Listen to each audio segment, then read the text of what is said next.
मायावती ने यूपी की 7 सीटों पर खेला मुस्लिम कार्ड, बीजेपी को फायदा या सपा के लिए मुसीबत, समझिए। नमस्कार साथियों, आप देख रहे हैं हमारे YouTube channel AK news. Channel पर नए हो तो चैनल को सब्सक्राइब करें, वीडियो को लाइक शेयर करें। बसपा ने यूपी की 7 सीटों पर मुस्लिम उम्मीदवार उतार दिए हैं। इसमें सहारनपुर, मुरादाबाद, रामपुर और संभल सीट शामिल है। आपको बता दें, बसपा के मुस्लिम उम्मीदवार उतारने से इसके कई राजनीतिक मायने निकाले जा रहे हैं। मुस्लिम वोटों का बंटवारा होने से इसका फायदा बीजेपी को मिलेगा।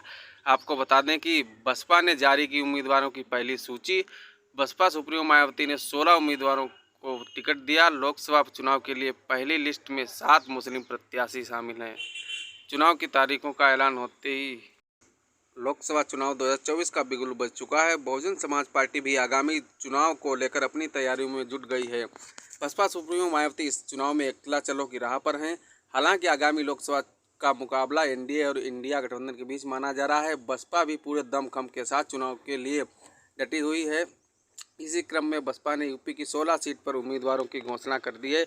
इसमें 60 टिकट मुस्लिम प्रत्याशियों को दिए हैं। वहीं मायावती के इस टिकट बंटवारे को लेकर तमाम तरह से सवाल उठने लगे हैं। बता दें कि बसपा सुप्रीमो मायावती पर बीजेपी की बी टीम होने का भी आरोप लगते रहे हैं। आगे आपको बता दें, दरअसल जैसे जैसे चुनाव की तारीखें नज़दीक आ रही हैं, वैसे वैसे चुनावी रण में योद्धा भी उतारे जा रहे हैं।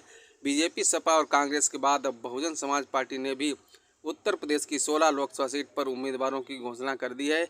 इसमें से बसपा ने 7 सीट पर मुस्लिम उम्मीदवार उतार दिए हैं। बसपा ने जिन 7 सीटों पर मुस्लिम प्रत्याशियों की घोषणा की है, उसमें सहारनपुर सीट से माजिद अली, मुरादाबाद से मोहम्मद इरफान सैफी, रामपुर से जीशान खान, संभल से शौकत अली, अमरोहा से मुजाहिद हुसैन, आमला से आबिद अली। वरिष्ठ पत्रकार सुरेश बहादुर सिंह ने कहा कि बसपा के मुस्लिम उम्मीदवार उतारने से मुस्लिम नेताओं का मतों का बंटवारा होगा।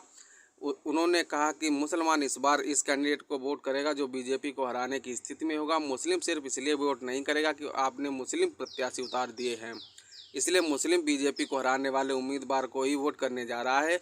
उन्होंने बताया कि मुस्लिम सब समझ गया है कि बसपा ने जो मुस्लिम उम्मीदवार उतारे हैं वह कहीं न कहीं भाजपा के इशारे पर खड़े किए हैं, जिससे मुस्लिम वोटों का विभाजन हो जाए। ऐसे में अगर मुस्लिम मतों का विभाजन होता है तो उसका सीधा फायदा भारतीय जनता पार्टी को ही मिलेगा। वरिष्ठ पत्रकार ने बताया कि बसपा ने जिन 7 क्षेत्र में मुसलमान उम्मीदवार उतारे हैं वह सभी मुस्लिम बाहुल्य सीटें हैं। अगर एक मुश्त मुसलमान का वोट किसी भी पार्टी के पक्ष में चला जाएगा तो वह बीजेपी के लिए बहुत घातक साबित हो सकता है। मायावती के मुसलमान उम्मीदवार उतारने से भारतीय जनता पार्टी की राह आसान हो जाएगी। आपको बता दें कि बहुजन समाज पार्टी ने 7 मुस्लिम प्रत्याशियों को उतारा है। सुरेश बहादुर ने बताया कि मुस्लिम उम्मीदवार उतारने से सीधा लाभ भाजपा को मिलने वाला है। उन्होंने कहा कि मायावती पर ईडी सीबीआई का शिकंजा कसा है, वो कहीं इधर उधर जाने की स्थिति में नहीं है। ऐसे में मायावती बीजेपी को कहीं भी चुनौती नहीं दे रही हैं।